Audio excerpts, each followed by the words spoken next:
গুলিবিদ্ধ হয়ে এখানেই পড়েছিল রাফসান। স্থানীয়রা তাকে উদ্ধার করে হাসপাতালে নিয়ে গেলে ডাক্তার তাকে মৃত ঘোষণা করে। অথচ স্থানীয়দের সাথে কথা বলে জানা গেল 5 আগস্ট দুপুরে এমন কোনো ঘটনাই ঘটেনি। মৃত্যুর কয়েক মিনিট আগে রাফসানের নিজের করা একটি ভিডিও আসে এটিএন নিউজের হাতে। এতে দেখা যায় ছাত্র জনতার সাথে বিজয় মিছিল করছে সে। এর কিছু পরই অচেতন অবস্থায় ময়নামতি জেনারেল হাসপাতালে নিয়ে যাওয়ার পর চিকিৎসক তাকে মৃত ঘোষণা করেন। কিভাবে মৃত্যু হয়েছিল রাফসানের জানতে চাই চিকিৎসকের কাছে। আনন্দ মিছিল যা হয়েছিল এরপরে আসে শরীরে কোথাও কোনো আঘাতের চিহ্ন বা কোথাও কোনো রক্ত যাচ্ছে বা এরকম কোনো কিছুই ছিল না, একবারে নর্মাল। হয়তো হতে পারে হার্ট অ্যাটাক করেছে, অথবা ওই সময় গরম ছিল, অনেক হিমিটেমে হিটস্ট্রোকে মারা যেতে পারে। অথচ ভুয়া মামলা দায়েরের পর অস্বাভাবিক তৎপর হয়ে ওঠে কুমিল্লা কোতোয়ালি থানার পুলিশ। এই মামলায় গ্রেপ্তার করা হয়েছে 7 জনকে।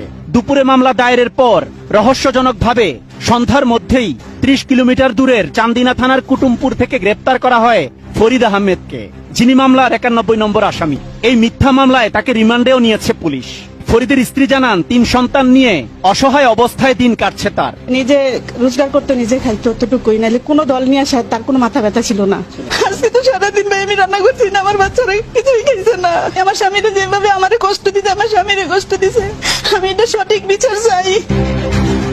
রাফসান হত্যা মামলার আরেক আসামি রাজমিস্ত্রি রুহুল আমিন। কালীরবাজার এলাকার এই শ্রমজীবী মানুষটির এখন দিন কাটে গ্রেপ্তার আতঙ্কে। কাজ শেষ করে দেয়, আমি পেশিয়া খাইয়া ঘুমিতে মধ্যে 10 টাকা করে বাজা যায়। আমি কখন যাবো আমি রাজনীতি করতে? সেখানে কাজ করি আধা ঘন্টা, আমি এর ভিতরে 20 মিনিট ওই জায়গায় দেখেছি মনে পুলিশ আসতেছে।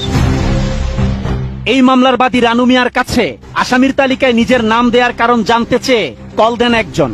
রানু মিয়া কুমিল্লার এনসিপি নেতা জুয়েলের ফোন নম্বর দিয়ে যোগাযোগ করতে বলেন। এই নামটা তো এটা তো আপনার কুমিল্লা থেকে দেওয়া হয়েছে, বুঝছেন নি? জুয়েল ভাই নাম্বার দিয়ে জুয়েল ভাইয়ের সাথে কথা বলেন, সবচেয়ে ভালোই। কোন জুয়েল ভাই? এনসিপি। এনসিপি নেতা জুয়েল জানান কিভাবে ভুয়া আসামি দেয়া হয় জুলাই আন্দোলনের হত্যা মামলায়। আবুর এখানে একটা আছে যে এমনি বিতর্কিত আমাদের 126-এর পরে নাম দিয়ে তো আইন ঢুকাইছে, এর ভিতরে ফাঁক করে অনেক মানুষ সচেতন ঢুকাইছে। এর একটা মামলা হয়েছে 351 জনের বিরুদ্ধে। ওইখান থেকে তারা এজাহারটা ঘুরাইছে 4-5 দিন ঘুরে নাম টাম কাটছে। কুমিল্লার বৈষম্য বিরোধী ছাত্র আন্দোলনের সমন্বয়ক আবু রায়হানকে কল দিলে সব অভিযোগ অস্বীকার করেন তিনি। অভিযোগ তো মিথ্যা অভিযোগ, যে কারণে আমি ভিডিও আনতে পারি। পরবর্তী ফোনালাপে মামলার বাদী রানু মিয়া নতুন তথ্য দেন। এবার জানান তিনি রাজি না থাকলেও পুলিশ তাকে হবিগঞ্জ থেকে কুমিল্লা এনে হোটেলে রেখে খাইয়ে দাইয়ে মামলা করিয়েছে। পুলিশ এসে আসার পরে নিয়ে গেছে পরে মনে হয় অনেক লোক ছিল ভাই। আমি কুমিল্লা 3 দিন ছিলাম। আচ্ছা আপনি থাকছেন খাইছেন কে খাওয়াইছে থাকছে কে? হত্যা মামলা তদন্তের প্রয়োজনে নিহত রাফসানের মৃতদেহ কবর থেকে তোলা হতে পারে জেনে